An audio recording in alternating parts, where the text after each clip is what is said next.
Welcome to the Best Little Town Podcast, your go-to source for everything happening in the town of Bedford's local government.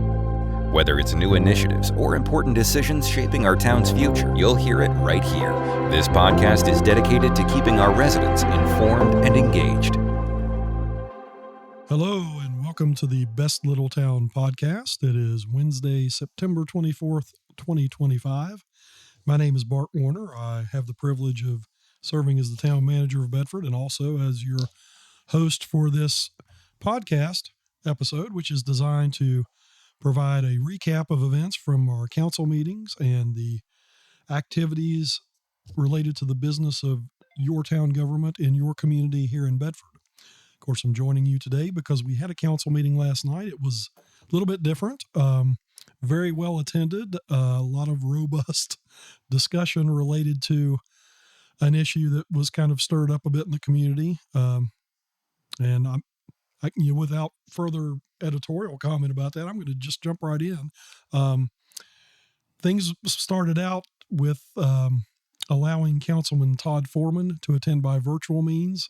He had to request that due to work requirements that led him to be out of town last night, but he did participate through the virtual platform available on a motion by Councilman Stacey Haley, seconded by Vice Mayor Darrell Updike.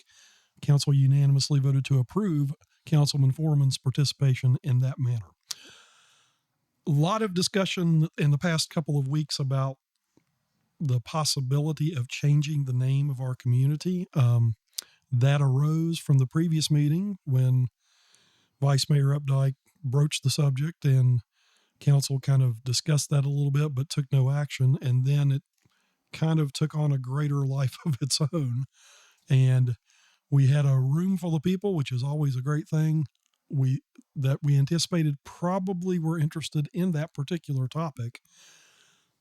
So in an unusual move, council decided to place discussion of that issue first and foremost on the agenda. There was a discussion item on the printed agenda anyway, which again probably attracted attention.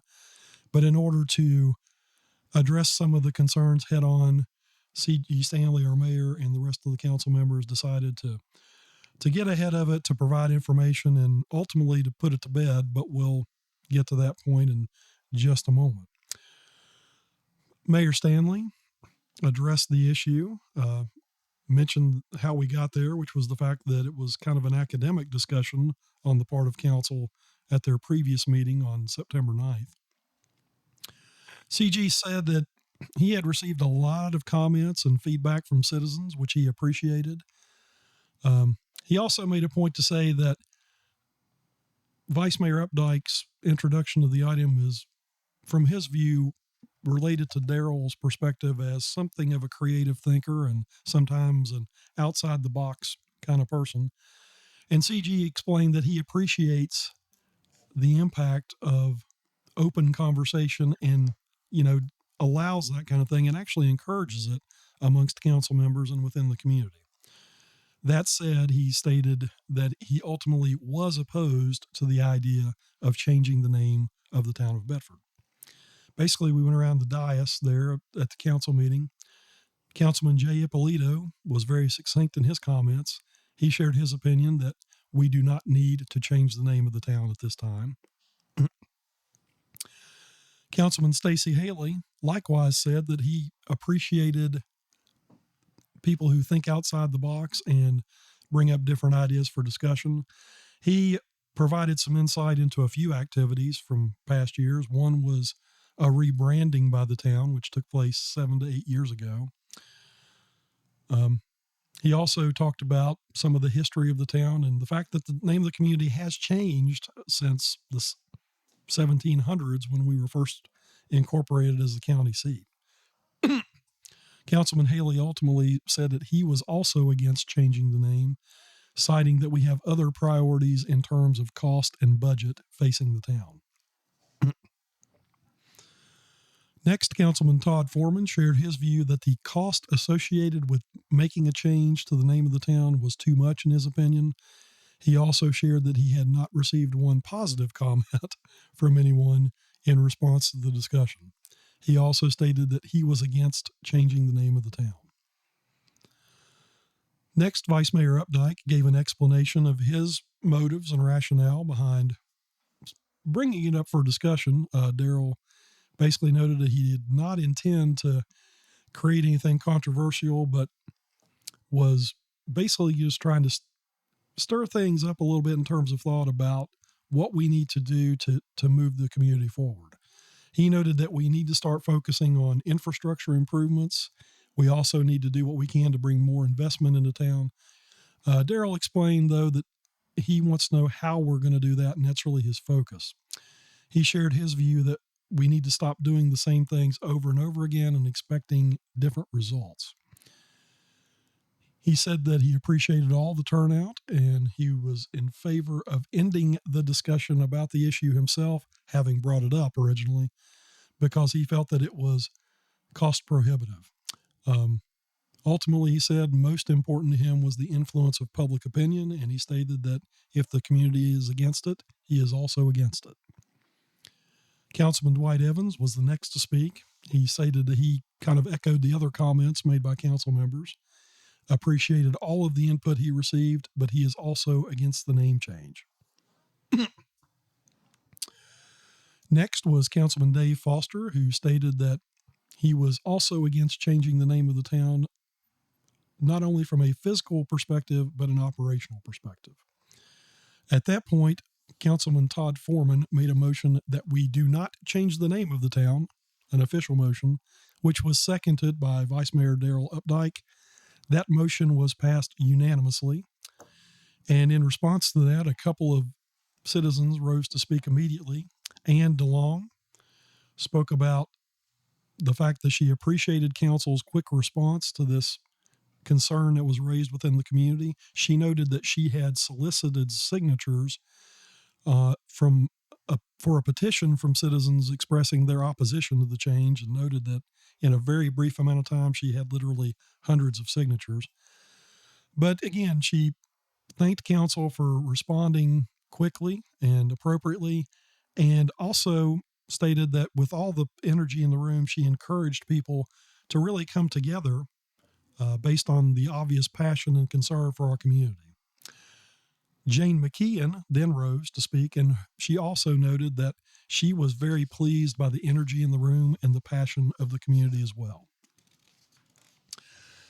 At that point, we jumped back into the regular agenda as published. The minutes from the previous meeting had been approved. That was from September 9th. Next was my report as town manager, and I just had a couple of things to touch on, which I'll repeat this morning. We expressed our thanks to Heather Alto and the Central Virginia Business Coalition for presenting Centerfest this past Saturday. Also, our annual fall cleanup event will take place for 1 week from October 6th to October 10th. And this is a service wherein the town offers seasonal pickup to help customers dispose of unwanted items. Residents must have a current town trash removal service account to participate.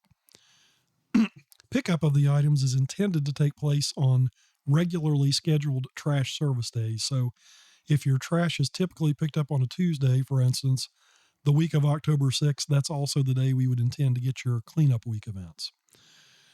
For people who miss their pickup day, current customers can deliver their unwanted items free of charge to the town's landfill facility located at 856 Orange Street. I also shared that with regard to the name change discussion, I had not invested a great amount of effort in response to that personally at that point.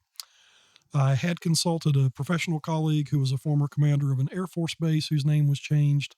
And based on that interaction, I received a cost estimate that was pretty high of what impact it would have on the town just in terms of our operations and our labeling. And with that, we next moved into appearances before council. There were more than a few citizens who spoke last night. First was Candy Shackelford. She expressed her appreciation to council for keeping the name the same. She shared her view that we do have some issues downtown, and particularly maintenance problems, and asked council to consider development and enforcement of some standards of upkeep. She also noted that we have 2 hotels currently being developed within town. One of those is a Hampton Inn up on Burks Hill Road. The other is a boutique hotel in the former old yellow building on the middle school campus, and noted that that will bring a lot of people to town, and we want to make sure that we present our best selves, rather, in terms of the appearance of downtown. Next to speak was Leslie Mahaffey. Leslie works at the Bedford County Museum. She also thanked council for their decision, and she spoke to the history of the community and provided a great deal of information about how Bedford was first created as the county seat for Bedford County when it was created. Well, actually going back to the creation of Campbell County from Bedford County, and the fact that New London was the county seat prior to that, but with the new creation of county boundaries, there was a new county seat created where we sit right now that was originally called Liberty, but Leslie provided some really great information and background to that. She mentioned her affiliation with the Bedford Museum, spoke to the architecture and history of that particular building, and she invited people to visit. Just as a reminder, I'll put a plug in. The Bedford County Museum is located on East Main Street, right next door to the municipal building and right across the street from the courthouse at the corner of East Main and Court Street. They are open Monday through Friday from 10 a.m. to 5 p.m., Saturday from 10 a.m. to 3 p.m. Ms. Mahaffey encouraged people to stop in and see what's there. She noted some of the specific exhibits, including an exhibit dealing with the Vietnam War that will be currently running through the fall of the year. She noted that there is a $5 admission charge. She graciously offered to waive that if people want personal tours, but we'll ask you to be gracious in your consideration of that offer. Next to speak was a gentleman named Hugh Letterman, who stated that he moved here 4 years ago from the Washington, D.C. area. He shared his view that traffic, certainly in this area, is much better compared to what he experienced previously. Also, crime issues were better. And he shared his view that as a small town, we need to focus on doing the things that small towns do well, and he encouraged us to keep doing that.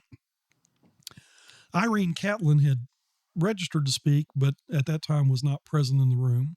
So next was Susan Kirby. She thanked council for their handling of the naming issue with particular class and sensitivity.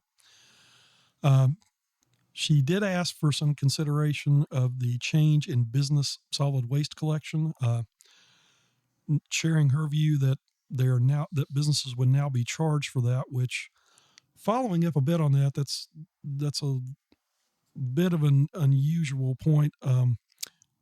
Commercial trash services have been provided for a fee for quite a long time now. Those charges have appeared on utility bills, so it's possible that businesses have not noticed that. Again, we're discontinuing that service on October 1st based on a number of budgetary and financial considerations. That will be disappearing October 1st, so just wanted to make that administrative point in response to Ms. Kirby's pointing out of a concern there, which we appreciate. She also requested that we extend landfill hours during cleanup week to allow people who may not be able to access the landfill during business hours to be able to drop off their things if they miss their pickup date. She noted that I mentioned previously, council is considering selling several town-owned parcels. She encouraged council to act in the best interests of the town if they pursue those matters and not to sell for a low price. She also encouraged greater review and scrutiny of our budgetary process and requested more focused attention on parks, in particular the need for water fountain facilities there. That concluded the appearances before council. Next were the council comments, which is a regular feature of our meetings. Councilman Dave Foster began by thanking all the people who were present for attending and sharing his positive personal opinion of the Centerfest event that had taken place the previous weekend. Councilman Dwight Evans also thanked everyone who was physically present and who attended. Vice Mayor Darrell Updike likewise thanked everyone in attendance and shared shared his good humor about the events of the past couple of weeks and the comments he had received. He shared his view that the Centerfest event this past weekend was very successful. He also noted that locally, American Legion Post here in town is celebrating its 106th anniversary as of September 23rd. Daryl also commended the EDA, Mary Zirkle, and staff for the energy into developing a metal workforce training center. This is a redevelopment of a former industrial site in town. A lot of people may remember it as Wheelabrator. It was most recently identified as Winnoa. That was essentially a steel foundry. Wheelabrator, not trying to get too far out of my depth here, basically took large ball bearings and ground them into smaller ball bearings, and there's a complete smelting operation there related to the steel industry. They did that for several applications, including brake pads and powder coating. Unfortunately, they went out of business due to international decisions made, frankly, in conjunction with the response to the COVID epidemic. The town EDA has purchased that property and are beginning a metal workforce training center, which addresses an identified shortage of metal workers throughout the country, and the fact that, in particular here in our part of Virginia, we are well positioned to pick up and address that shortage and create a new economic opportunity that's both educational and productive in terms of manufacturing. Councilman Todd Foreman spoke next. He, again, like everyone else, thanked everyone for being physically present, said he also appreciated the passion of the community and the fact that people care very deeply about this place. He also spoke in terms of Vice Mayor Updike's original bringing up of the topic and said that he appreciated Daryl's effort to think outside the box. Councilman Jay Ippolito likewise thanked everybody for coming out and personally recognized some of the speakers and some of the folks in the crowd who he has interacted with directly. Mayor C.G. Stanley completed the comments by council by saying he appreciated the crowd at Centerfest. Also noted that town council is working on several matters of concern to the community and has a strategic planning retreat scheduled in October. He also noted that there's an ongoing downtown strategy development process, which is being led by Mary Zirkle and the Housing and Redevelopment Authority. And he also recognized Leslie Mahaffey at the Bedford Museum for all that she does for the community, and likewise closed by thanking everyone for attending personally. Ms. Mahaffey got back up to mention one other item of business that the Bedford Museum is involved in. The museum is involved in purchasing banners honoring 14 men who died in service to our country in Vietnam. Those banners will be unveiled at the dedication of the new Vietnam War Memorial on the grounds of the courthouse on November 22nd. And she particularly thanked Councilman Jay Ippolito for his involvement in facilitating that process. Again, echoing the comments of council and the fact that we had such a good crowd last night, we encourage people to participate actively in the life and activities of your town government. Again, our council meetings are always open. We're glad to see people there in person, but if you can't make it, we do live stream those, and we also include recordings of those on YouTube for viewing later, which is sometimes helpful. So I know at a staff level, we oftentimes refer back to those as well as the minutes to double check some things that we need to make sure we're clear on in terms of the facts. I did neglect to mention that prior to the regular meeting, we had a work session dealing with the power cost adjustment. That is a fee that is added to everyone's utility bill that is designed to minimize radical changes in our purchased power arrangements. Again, as most people know, we do not generate nearly as much power as we use here within the community, so we have to buy that from other sources, and that is transmitted through other systems, including AEP and points farther beyond. That involves some charges that can fluctuate wildly, and in response to that, about 15 years ago, the PCA was implemented to kind of act as a shock absorber. That was in response to the fact that we got a one-time, 1-month bill of $750,000 for a transmission cost related to our use during the wintertime that we had to pass along, and it was unexpected and was kind of a big immediate impact at the time. So the PCA exists to kind of mitigate that and spread those impacts out over time with the intent of minimizing that. On the occasions where the purchase power environment is good and favorable and our costs are a little bit less, the PCA is adjusted to be reduced. More often than not, we find that the cost of power is increasing and has been for years, and at that point, we do have to adjust the PCA upward. That is typically done on a 6-month basis and is reviewed and takes effect in November and May of each year.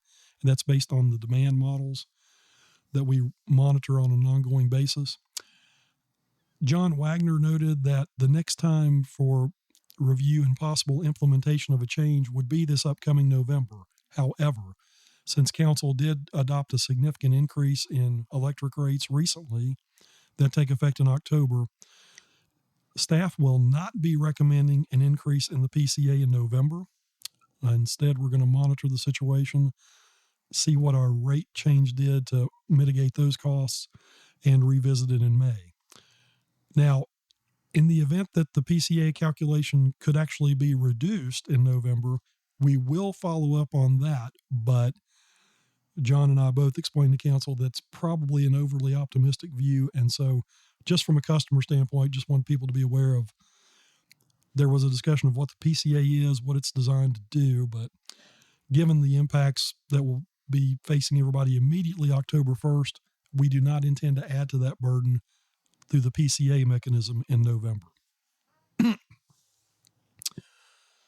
Getting back to the council agenda from last night, we did have one revision to the agenda, which I had requested. The Bedford County YMCA is advised that they are once again sponsoring their annual Peaks of Otter Christmas Classic Foot Race on Saturday, December 6th, and had submitted an application and a request to close streets. So I asked council to add that as an item under the consent agenda. Next item on the agenda was a public hearing dealing with a budget amendment for fiscal year 2026 to appropriate funding for outstanding fiscal year 2025 purchase orders in an amount not to exceed $876,309.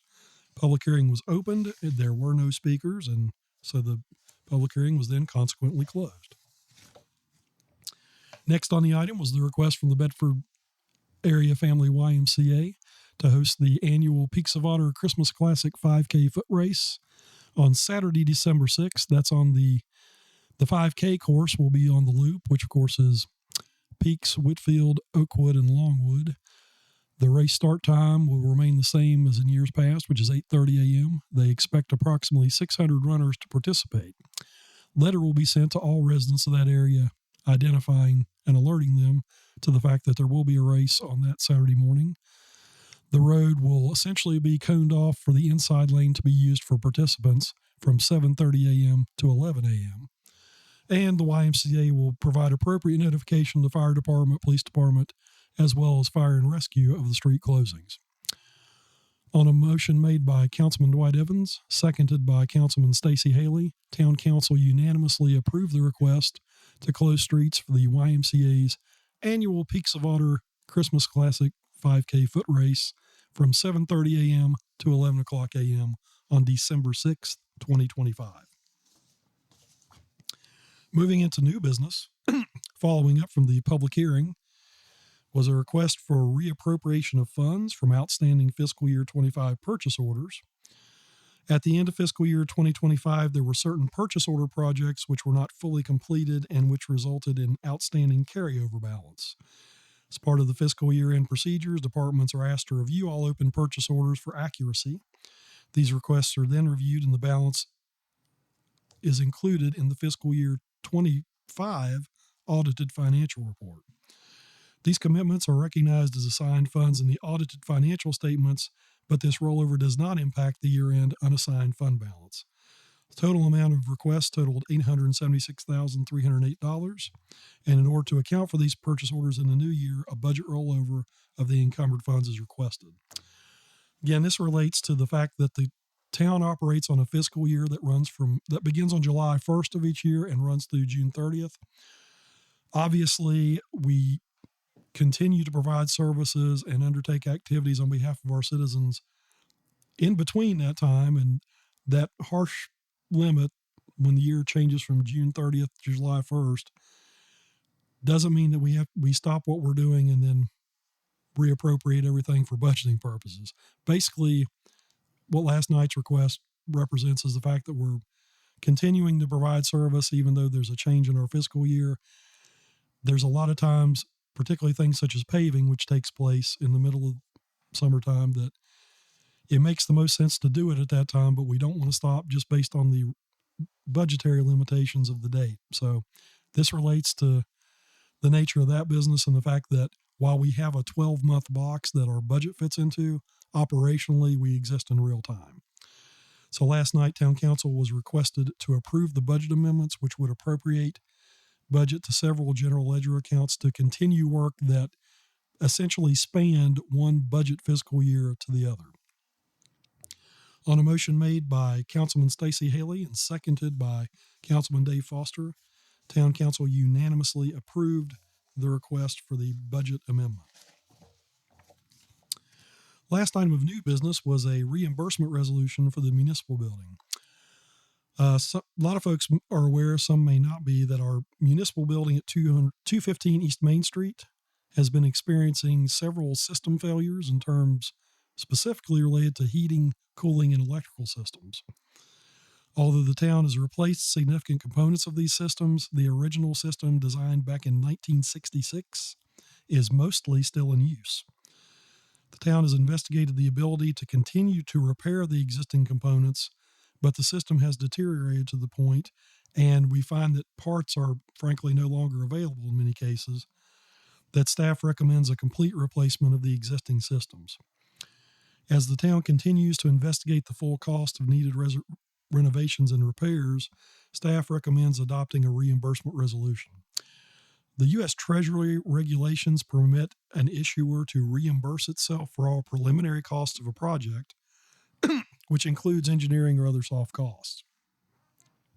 However, the town may only reimburse itself for hard costs of construction if it has adopted a resolution.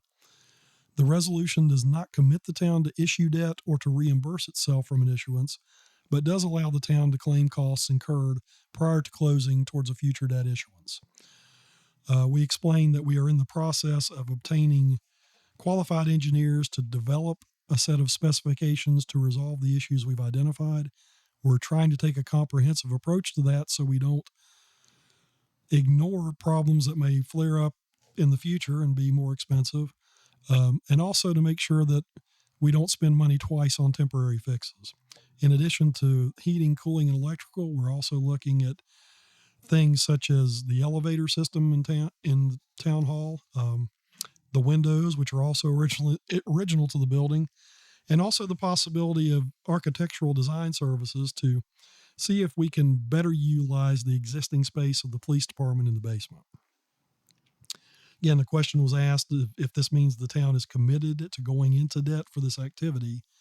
The response is not yet, and we would very much like to avoid that, but we want to make sure we present a very accurate estimate of costs so we don't waste time, effort, and money on things that probably would not end up happening otherwise. On a motion by Vice Mayor Darrell Updike, seconded by Councilman Stacey Haley, Town Council voted unanimously to adopt the reimbursement resolution as presented by staff.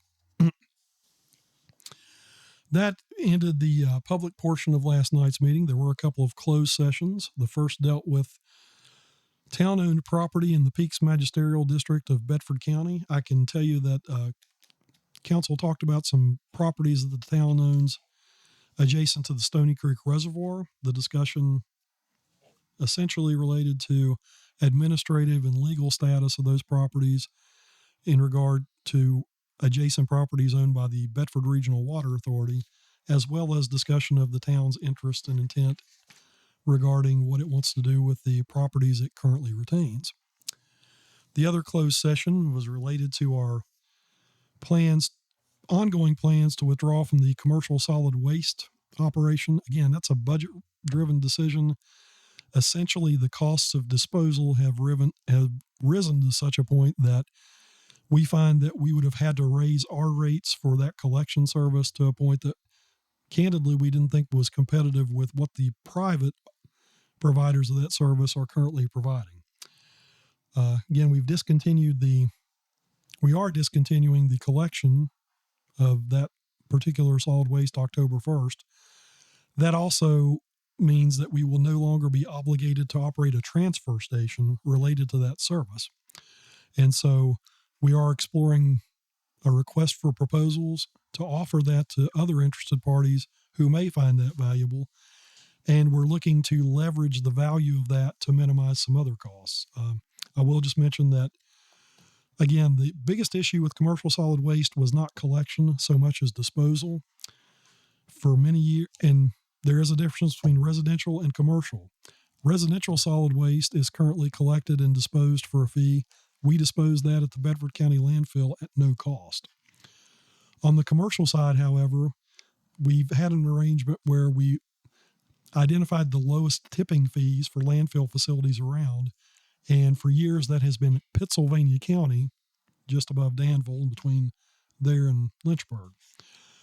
Pittsylvania County is raising those tipping fees. There's also the fact that we have a contract to haul our trash from our transfer station to Pittsylvania County with a private hauler.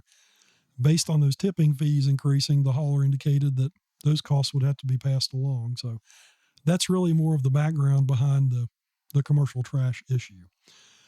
We are looking to develop that RFP to potentially lease that facility to people who might be interested, and without violating any protocols related to closed session. That was essentially the nature of that discussion.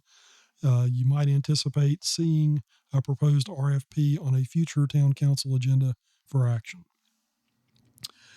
And with that, we did finally wrap up last night. It was a long meeting for the council members and staff, but I think everybody appreciated the energy in the room, particularly seeing so many people who are so passionate about this community. A lot of times we are concerned when we don't hear from citizens that maybe people aren't paying attention, or worse yet, would be apathetic, but it's gratifying to know that that's not the case here. Bedford is a unique and special place.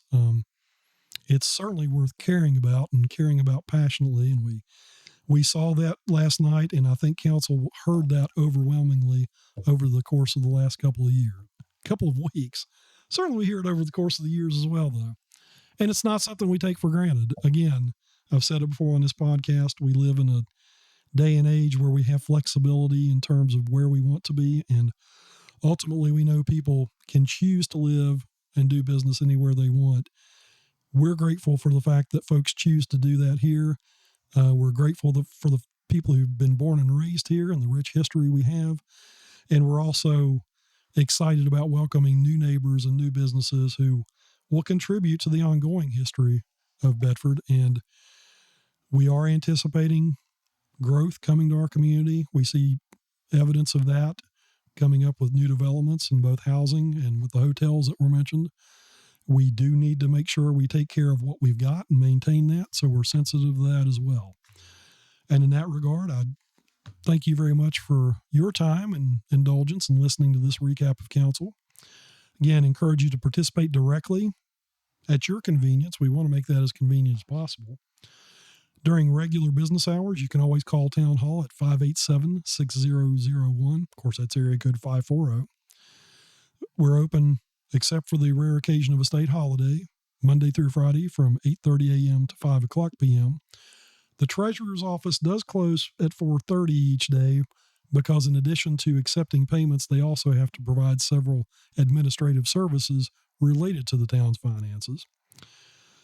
Also, I'd encourage you to email me directly. My email address is bwarner@bedfordva.gov. And again, if you can't make the meetings, you can watch them live online. You can watch the recording, or you can go to our website at www.bedfordva.gov and read the minutes from not only our town council meeting, but also that of our appointed boards, such as the Economic Development Authority and the Planning Commission. Again, we present this in cooperation with our partners at Media Squatch. And I also want to mention that Woody Watts, who heads the company, is also helping us with a redesign of our town website, which we will be rolling out soon. And we look forward to that being both a fresh and more user-friendly tool for your use. Again, I thank you for your attention. Thank you for your efforts and passion for this community, and hope you will join me next time as we recap the events of what we hope will be the world's best little town.